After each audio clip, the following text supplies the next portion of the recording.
We'll see how this goes here on that full-on struggle hustle. Let's see.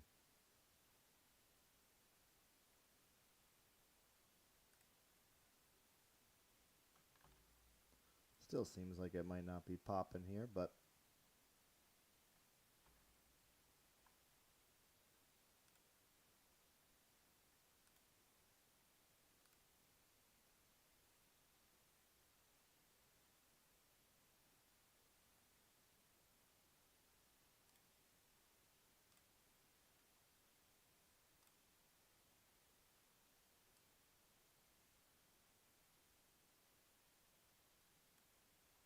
maybe that's a little better. We'll see. It's a process, right? Always a process. Um, so I wanted to get into the America's AI Action Plan. This was released, I think, about a week ago or so. A lot of people have seen posting on it and kind of commenting on what it means, what what it means for AI governance professionals, what it just means for AI in general, for people everyday use. But as I see a lot of different comments and a lot of different postings on it, and after having read through the document, top to bottom, front to back myself, one of the things I realized was I was like, there's some stuff in here that I don't feel people are talking about, and perhaps maybe not everyone had read the actual documentation.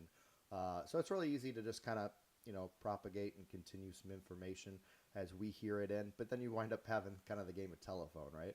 So I wanted to just do a live stream. This is obviously new to me, for me. If you started watching at the beginning, you know that this is a brand new experience.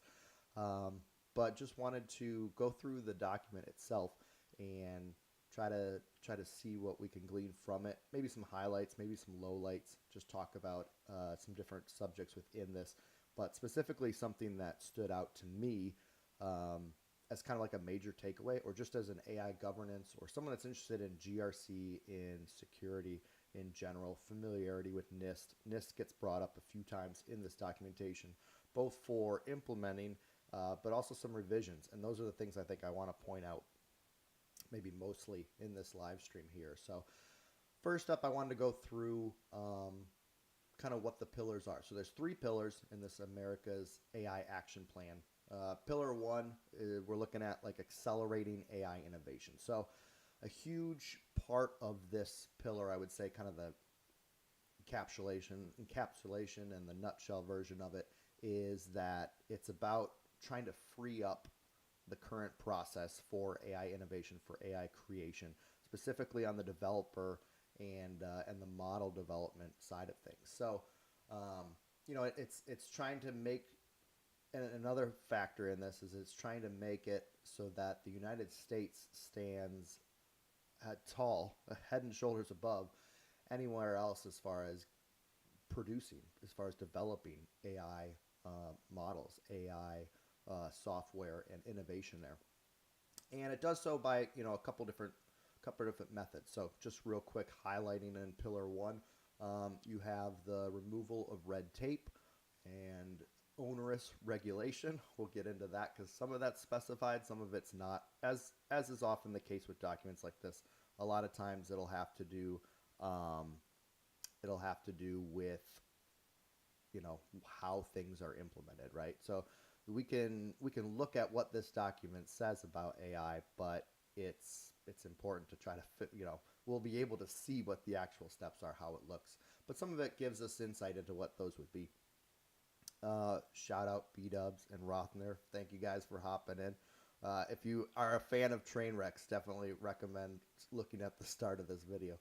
Um, so it's removing the red tape. It's one of the cool things in this pillar I thought was encouraging open source or open weight AI, specifically focusing on that, highlighting free speech as being paramount in AI development, specifically American AI development, right? U.S. based development. I think it's trying to limit the amount of issues when it comes to AI adoption, make it easy to develop, easy to implement, easy to use. There's a lot of communication in this documentation or in this AI plan of trying to make sure that people can upscale in their abilities with AI and learning this so that people can grab a hold of this innovation, right? People can grab a hold of these skill sets that are probably brand new to a lot of people. Even those of us, I mean, I still feel like I'm a novice AI user and been using, AI tools or LLMs for a while.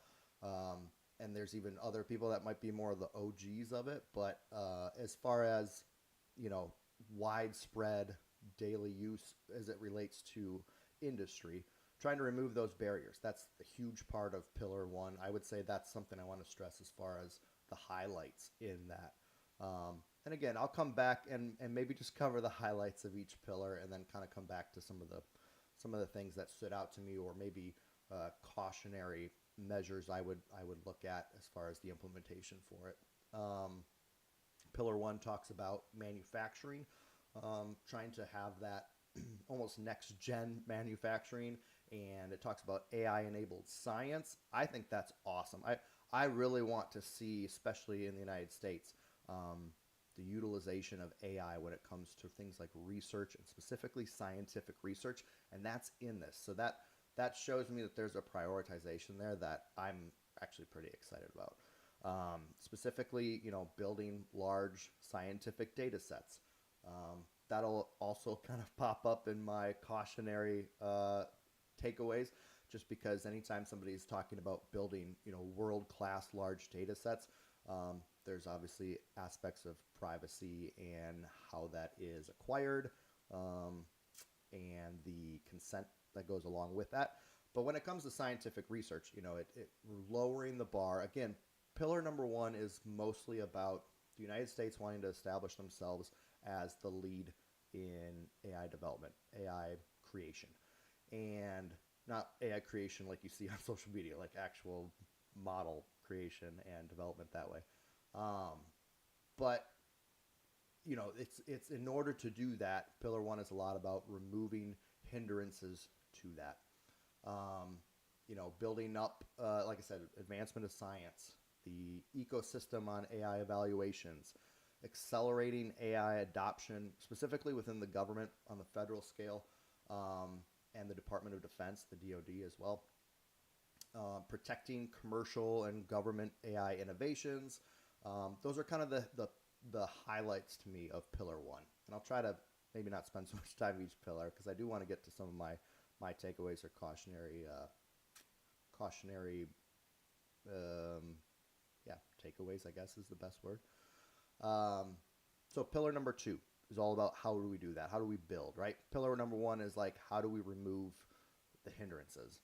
Pillar number one is how do we build this? So things like streamlining permitting for data centers, semiconductor manufacturing, developing energy grids, or expanding / improving those to be able to take on that type of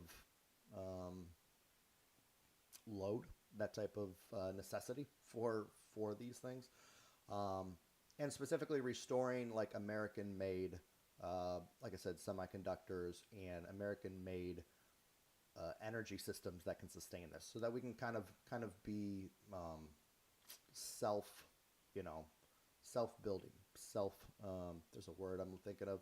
Can't. This is where you can go back and edit when you're not live. Yeah, being able to self-sufficient. There it is. Came to me just 3 seconds later. Self-sufficient in our abilities with AI innovation and the infrastructure behind it. Promoting mature federal capacity for AI incident response, and kind of focusing in on security measures for federal use. That's part of the infrastructure part of this plan, which is good. Again, it always comes down to what it means, right? But the idea that it's part of this process, it's part of this initial plan, gives me hope that it's something that's being considered and prioritized if it's included. And there's communication as far as NIST being called upon basically to firm up some different guidelines, specifically in forensic and deepfake analysis or detection, to make sure that those things are kind of are running. Like, let's get it running, because we're going to need it if we're going to build like this. Um, Another thing was to making sure to align protection measures globally was in that's kind of leading in more to pillar three, which we can jump right into as far as the highlights for that. Um, is really making sure that all U.S. based and U.S. built AI, the we've beefed up the innovation, we've beefed up the ability to manufacture in pillar one. In pillar two, we've built the infrastructure around it, and in pillar three, it's how do we get it out beyond our shores and have it implemented basically across the pond, across the world. Um, how are we going to be able to do that? And kind of guidelines that way. It's really pillar three is to drive the adoption of American AI systems, computing hardware standards, and basically leveraging that U.S. advantage to build a global alliance of sorts, specifically to protect as well foreign adversaries from exploiting U.S. innovation and the investment within that. So that's in a nutshell. And again, if you just search AI action plan, tons of wonderful breakdowns that I've seen as far as what it entails. Um, I want to get into some of the things that I looked at that I was like, okay, maybe there's some things that I think are worth discussing. Specifically, talking about the first part, and that's the removal of red tape and onerous regulation. Right. I want to say first and foremost that I I don't know enough about what the red tape is specifically. I'm not an expert whatsoever, but I venture to guess, and I've heard from people much more in it and much smarter than I, that there is a lot of unnecessary regulation when it comes to AI creation. So anything that we can do to remove that um, is going to be beneficial, and I think is wise to look at. Right? It's the whole. It's kind of continuing the whole Doge method, but the idea behind cutting off the fat, cutting back on things that don't don't have value and actually stop your value is wise. I think that's wise on a federal level, organizational level, personal level. Um, it reminds me of a story I'll share quick about the first and only time I ever had to help butcher a pig. Um, didn't want to be there. It was smack dab during the middle of a college football Saturday. But I'm part of came from a large family, and I was free labor, right? I was available. So went and helped this gentleman that had a pig and butchered it and such. And I was tasked. I think they could tell I didn't have a lot of interest or future in this. Um, I was tasked with just hey, you just take here's part of the pig. You just take all the meat off. We're going to turn it into pork sausage, right? So I'm just going about my day. I'm daydreaming about, um, I think Nebraska was playing Iowa, so probably a field goal barn burner of a game that I was missing. Um, but I'm just going about my time, taking meat off the bone, taking meat off the bone. Guy that owns the whole operation, owns a pig, comes over screaming at me, just lays into me. Apparently, I had come across the ribs and were continuing my task of taking the meat off the bone on his precious portion of ribs. And so, why do I bring that up? To embarrass myself? Sure. Also, to say that like it's important to trim, right? Um, but we want to make sure that it is done in a way that is beneficial and that it meets the overall objective, right? The overall objective of butchering a pig was not to lose the ribs to pork sausage. Um, if you know me and if you've been on my channel before, you know I like to stretch analogies. So there's an analogy stretched. But but the idea behind like removing red tape is important and valuable, but it absolutely matters as far as what is being removed. And so that's what I want to jump into a little bit here. I think that was the thing that mostly stood out. So I saw some people posting about it too, where it talks about the explicit rejection of what is termed radical climate dogma in this document in the AI action plan, and getting rid of unwanted or burdensome AI regulations and unnecessary bias is what it states. And one of the things that I always want to point out, I'm not an overly political person, but I'm a fairly, I try to be as involved as I have bandwidth for. Um, and usually wind up kind of being somewhere down the middle. I know that sounds like a cop out, but I think if you look at, I like to try to look and see what people do well. Um, and let's do the things we do well and let's not do the things we don't do well, right? Um, so I kind of, just so you know, background for me, like I kind of wind up being fairly down the middle on stuff. So when I see somebody, a specific administration say something like unwanted bias, um, and then also state things like radical climate dogma, the first thing that pops in my head is that sounds like bias. So again, do I expect them to do anything other than what they're committed to? No, as an administration, regardless of administration. But I did want to jump into some of the things as far as what does that mean? Like, how does that impact us? And specifically on the climate side of things, I think if you take a look at how data centers are developed and built, the amount of resources that they do take, and making sure that those things aren't negatively, we need them, especially for this type of build up for AI innovation. We need them for sure. But to make sure that those things aren't taking away from the people that live in those areas, making sure that, sure, we can cut unnecessary permitting to be able to build these data centers. But let's not cut corners and let's not allow, their term unethical processes to be involved. And if I can figure, I wanted to share here, because the other thing that really, really stood out to me was the listing in here that NIST specifically was going to be tasked with eliminating references in the AI RMF, the AI Risk Management Framework, eliminating references to misinformation, also a term that is defined a little bit based on your ideology, diversity, equity, inclusion, and climate change. So one of the things, and really my main point of wanting to bring anything up here in this live stream is that idea of like, okay, so how I've read the NIST AI RMF, how does it change? What actually occurs? What is on the chopping block for this type of revision? So let me find. Here we go.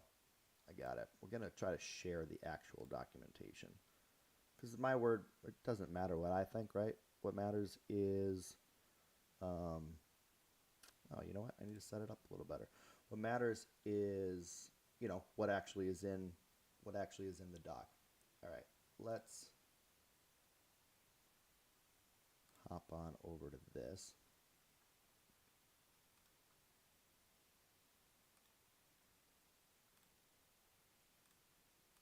This is where some nice theme music do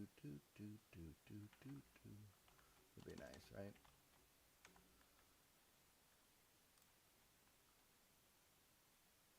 I appreciate all of you popping in there just to say hey and whatnot. Let's see here.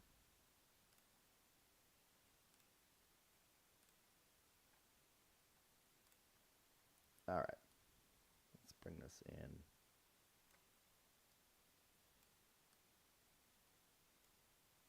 See if we can make this a little more visible.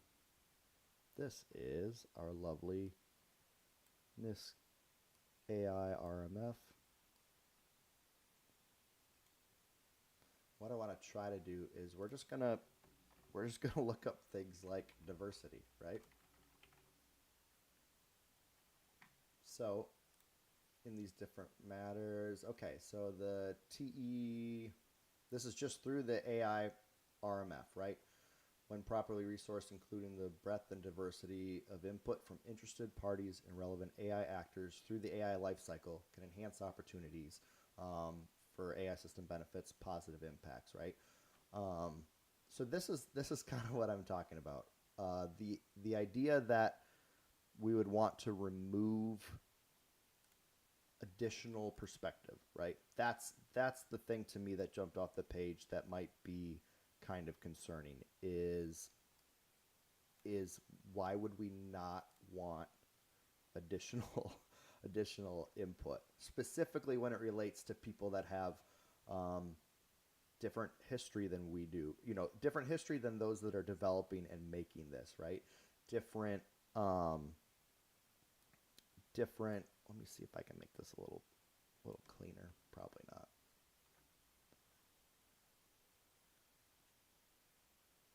No, commenting on my bookmarks. Yeah, that's good stuff.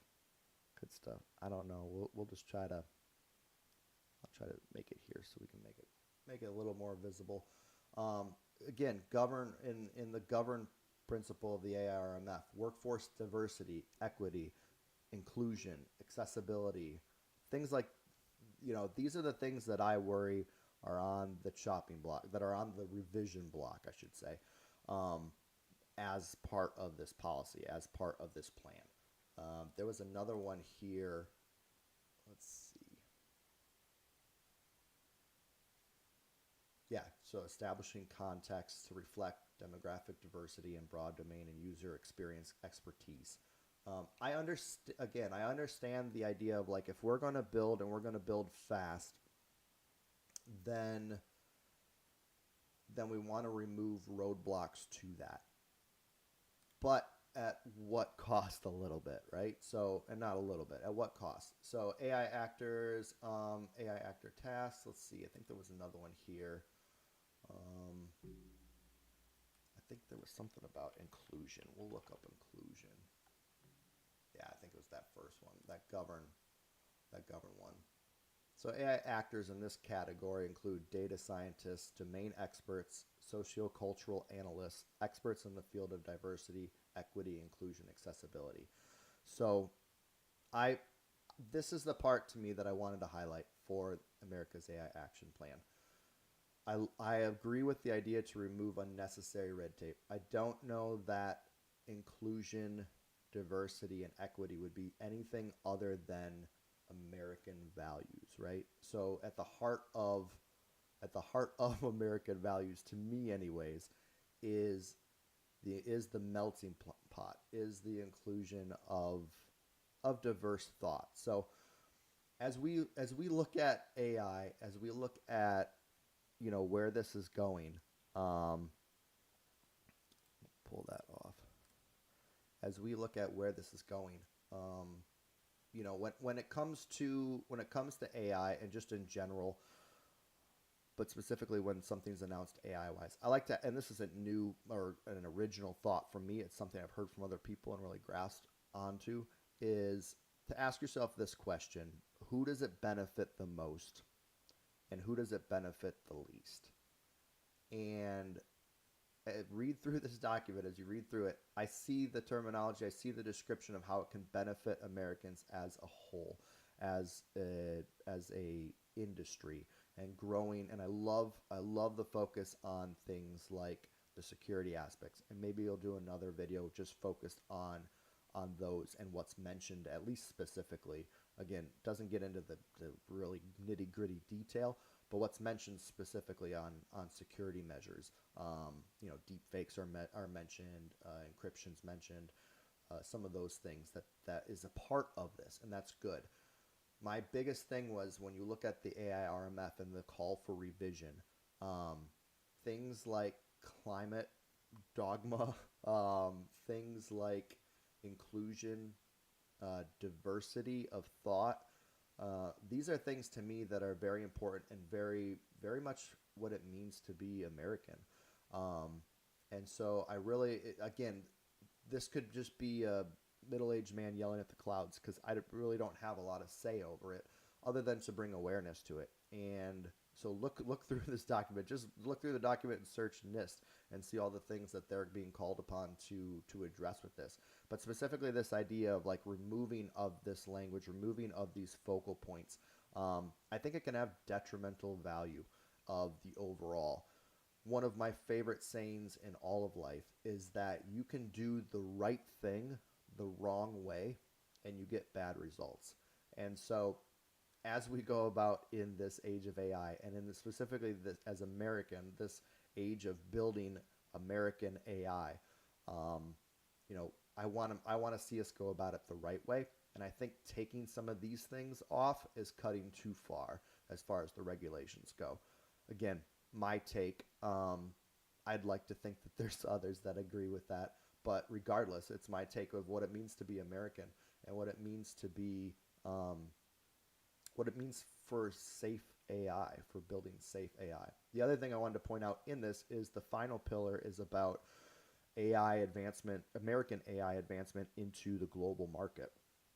And I will say, if companies are building AI and they're being tasked with removing some of these quote unquote radical dogmas, um, when they get to selling it to markets like the EU, for example, or other markets as well, they may wind up having to put those things back in order to be able to sell it to that to the global market per se. Um, so I wonder how I wonder how it all play out. We'll all be able to have front seats for it regardless. But I did want to raise awareness just to that aspect of the highlights of this and what it means. I love the focus of building this and building something where we have some control over it. I'd like to see that implemented in a safe and ethical way. I'm someone that cares deeply about AI use and specifically ethics within AI. Um, and I do see that, sometimes people will point to over-regulation. We don't want to, this isn't about hindering innovation whatsoever. This is about making sure that innovation works for all. And that's the thing that I kind of wanted to point out. And specifically, like, who else is going to buy it? If we want to be a leader globally in the AI market, in the AI development, then we need to take a temperature of not just how we think about things, but that diversity of thought, how it's thought about across the globe, and things like privacy concerns and things like data centers and environmental impacts of those things are not just a they're not just a left wing fear tactic. They're something that a lot of people adhere to across the world. So, um, regardless of if you believe it or not, that's really not the point. The point is if you're going to market and if you're going to build an AI system that you want to be the lead uh, option for the globe, um, then you have to consider what the globe wants included in their AI system. So seems like seems like a simple thought to me, but I wanted to take a moment and highlight that. Love to hear your feedback. Love to hear your comments.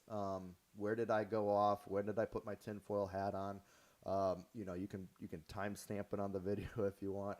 But appreciate those of you popping in here. Shout out to my study GRC crew, and I see y'all in the chat here. And let's see, we are who's Can? Oh, I'm Can. I'm always Can. Um, yeah, appreciate you guys. And yeah, let's continue the conversation, I guess is what I would state. If you disagree with me, please come at me. Please I like open communications. I like communications where we can share our opinions and those things can be respected. I think that's probably why this part of it bothered me a little bit, is because I like diversity of thought. So that includes this video. Love to hear your feedback. Love to hear your takes on this America's AI action plan. And above all, be kind to each other, be kind to yourself, and let's nerd, learn, and grow together. Thanks, y'all.